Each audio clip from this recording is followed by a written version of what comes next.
At that time Judah left his brothers and went down to stay with a man of Adullam named Hira. There Judah met the daughter of a Canaanite man named Shua. He married her and made love to her. She became pregnant and gave birth to a son, who was named She conceived again and gave birth to a son, and named him Onan. She gave birth to still another son, and named him Shelah. It was at Kezib that she gave birth to him. Judah got a wife for his firstborn, and her name was Tamar. But Judah's firstborn, was wicked in the Lord's sight, so the Lord put him to death. Then Judah said to Onan, "Sleep with your brother's wife, and fulfill your duty to her as a brother-in-law to raise up offspring for your brother." But Onan knew that the child would not be his, so whenever he slept with his brother's wife, he spilled his semen on the ground to keep from providing offspring for his brother. What he did was wicked in the Lord's sight, so the Lord put him to death also. Judah then said to his daughter-in-law Tamar, "Live as a widow in your father's household until my son Shelah grows up," for he thought he may die too, just like his brothers. So Tamar went to live in her father's household. After a long time, Judah's wife, the daughter of Shua, died. When Judah had recovered from his grief, he went up to Timnah to the men who were shearing his sheep, and his friend Hira the Adullamite went with him.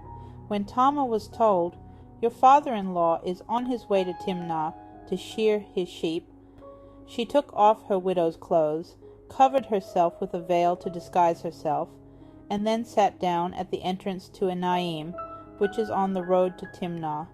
For she saw that, though Shelah had now grown up, she had not been given to him as his wife. Onan, knowing that the offspring would not be his, spilled his semen on the ground whenever he went into his brother's wife, so as not to give offspring to his brother. And what he did was wicked in the sight of the Lord, and he put him to death also.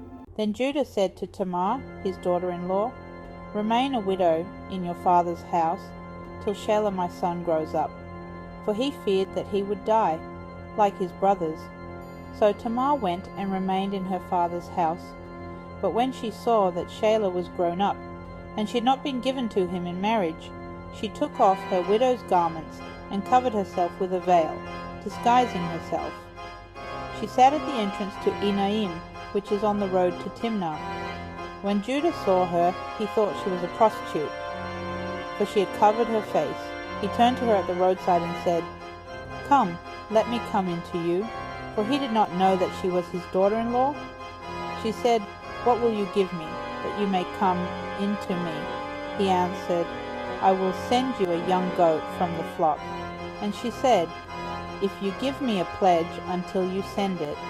He said, "What pledge shall I give you?" She replied, "Your signet and your cord, and your staff that is in your hand."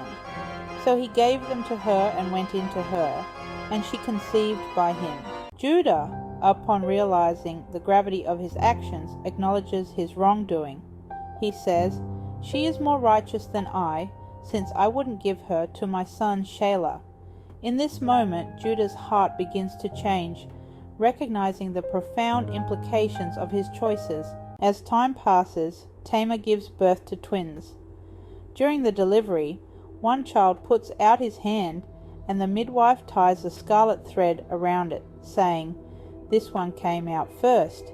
However, the child draws back his hand, and his brother emerges first. She exclaims, "So, this is how you have broken out." And he is named Perez. Then his brother, with the scarlet thread on his wrist, comes out and is named Zerah. Reflecting on the story of Judah and Tamar, we see a tale of transformation, redemption, and unexpected turns. Judah's initial actions, driven by societal norms and personal failings, lead to a profound personal reckoning. Tamar's resilience and determination alter the course of her life and that of Judah's lineage.